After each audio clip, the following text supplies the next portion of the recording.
In Lissabon habe ich das Gefühl, mich komplett entfalten zu können. Der Atlantik, die bunten Gassen, diese Stadt ist einfach Inspiration pur.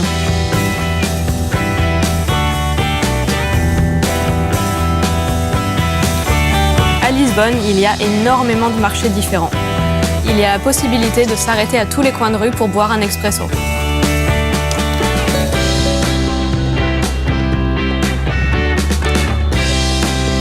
Ich liebe diese Vielfältigkeit, die ganzen Muster hier und die Farben.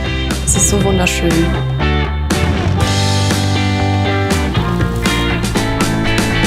Obwohl Lissabon am äußersten Zipfel von Europa liegt, fühle ich mich der Stadt im Herzen so nah.